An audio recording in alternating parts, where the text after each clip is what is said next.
All right, let's talk a little bit about our project for Marketing 468. I have some little bit of background information for you, and I want to go through the general outline, even though there might be a couple of changes moving forward. I want you to get started on this. Once again, this will not be a major project. It will be, I'm anticipating these to be around um, 10 pages, something in that vicinity.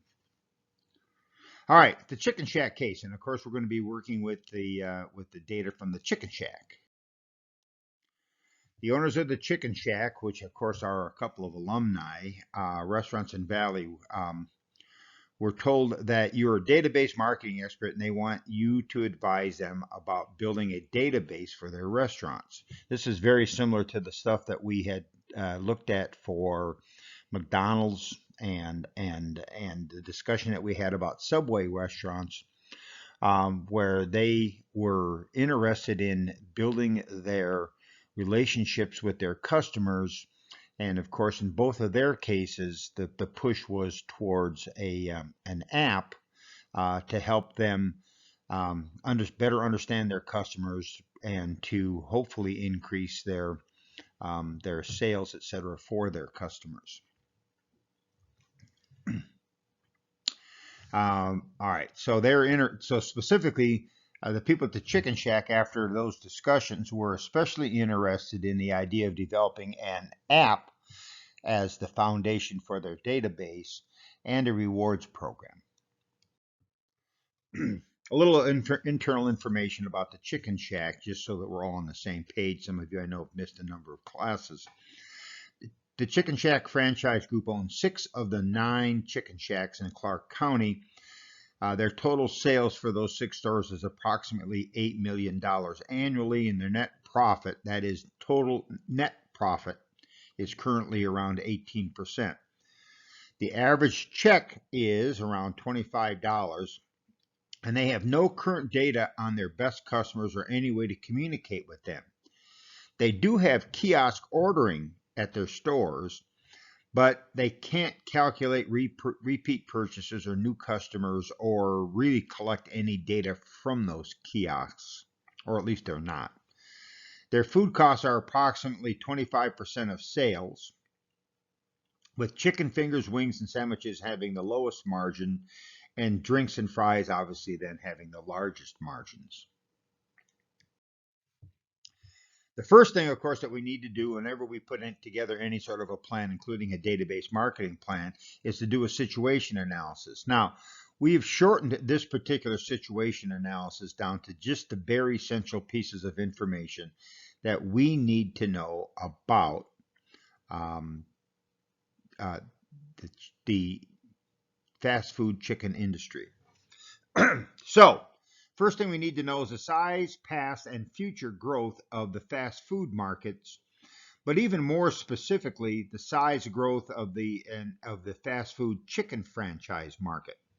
Now, I have found a study, of course, in IBIS World, which is where the first place we would look. Obviously, those of you who had a market planning and analysis class know that. Those of you who have not yet had that class we'll soon find out about that. And so I have actually downloaded the IBIS World's Fast Food Chicken Franchise Market Industry Report.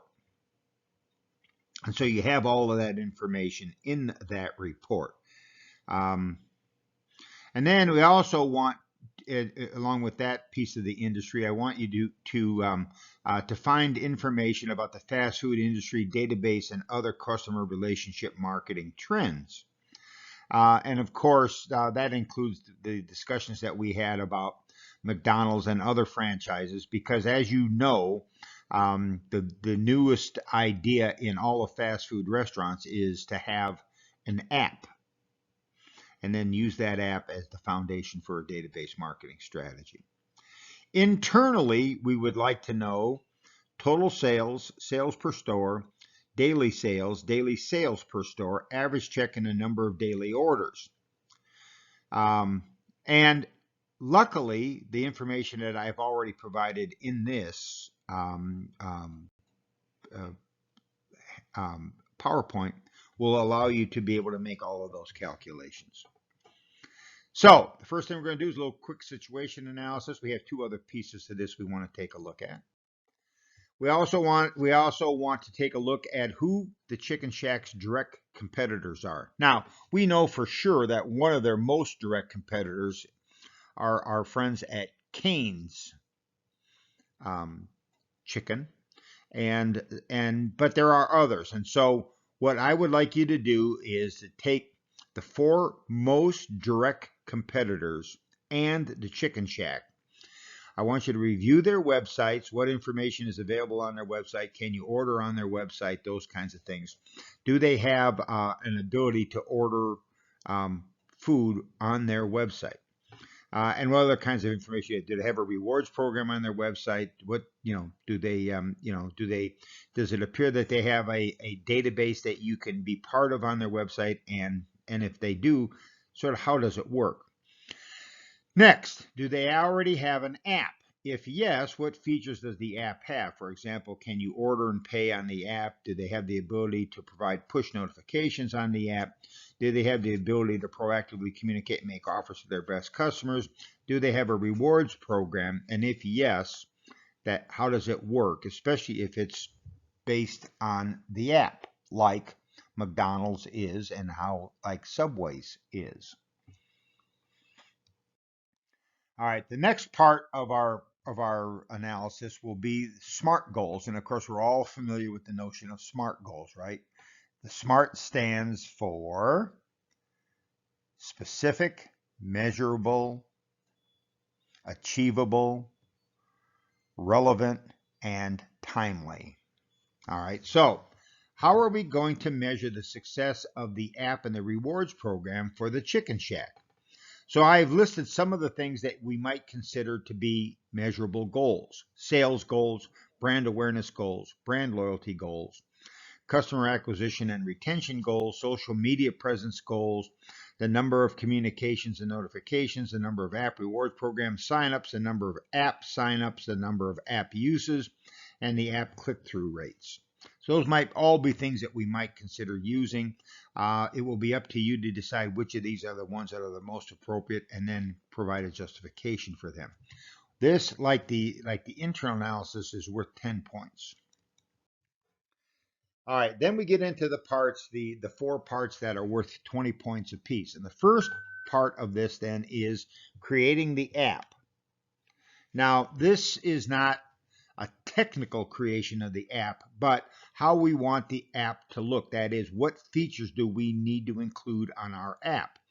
And we can look at this two ways. One is to look at it in terms of absolutely essential features that we need to have on the app.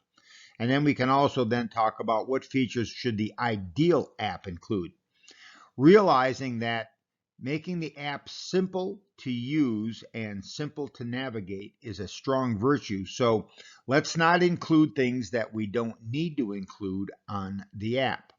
Some of the kinds of information that apps will generally include restaurant information, a map typically linked to something like Google Maps or Apple Maps so that you can get directions from wherever you are to their location.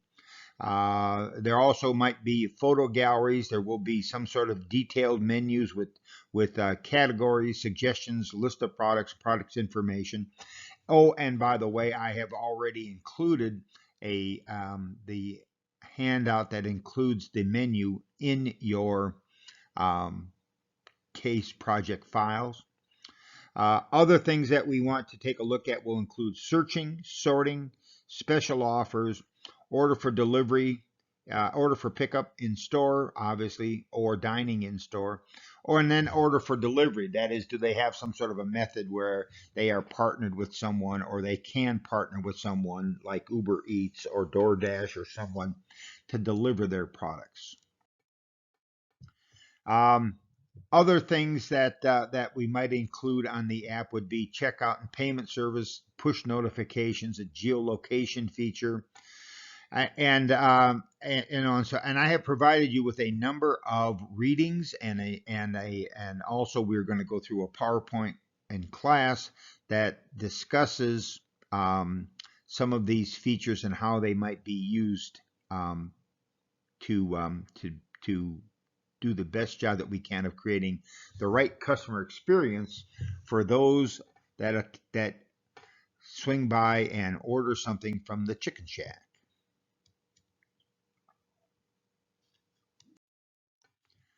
The next part would be creating the rewards program. And remember, we spent a lot of time talking about loyalty, rewards, and frequency programs, all the same thing.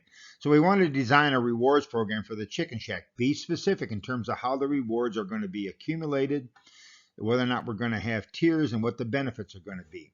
So we might start off thinking about this in terms of how should the Chicken Shack implement a rewards program? What form? Benefits and potential disadvantages of the program. How will they get people to sign up? How will they get the people to use the app over time? And remember that, and we want justifications for all those. And remember that we actually talked about this a number of times in class, both with McDonald's and we did it again when we looked at the information for Subway. Now, we might argue that the Chicken Shack is a little bit more like McDonald's, or we might argue that it's a little bit more like Subway. It's probably a little bit of both, but we are going to want to specifically go through and design what we think the rewards program should look like. That is enrollment method, data collection, reward system and points. Are we going to have tiers? Are we going to have hard benefits? Are we going to have soft benefits? Are we going to have communications? What are the kinds of things that the rewards program would look like? I envision that this part of the study would look a little bit like um, the ones that we went through in class. Remember, we went through the Hilton Rewards one in class, and then we went through the uh, Marriott rewards system in class. And then we looked at a couple of casino rewards programs to show how they were all set up and how they were and how they were designed to work.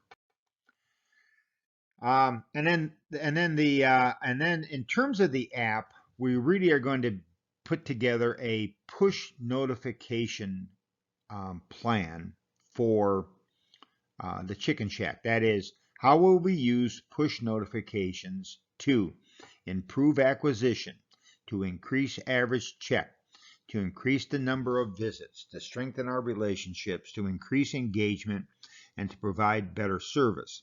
And not just the push notifications, but also the app in general. For each recommendation, we're going to need to provide examples of the notifications for each activities. Remember that push notifications tend to focus on three basic activities: offers, information, and retargeting. And we are going over those in a different lecture. Then we want to talk about our rewards program recommendations. How will we use the rewards program to improve acquisition, increase average check, the number of visits, strengthen relationships, increase engagement, provide better service, and provide an overall better experience? And of course, we have discussed all of those previously in class, and we have both videos and we have handouts and we have PowerPoints on all of those activities. So that's the way the program is going to be set up. You'll notice that it is worth 20 points. And we will go through in class in more detail how we might use these again, just to remind everybody as to how this all fits together.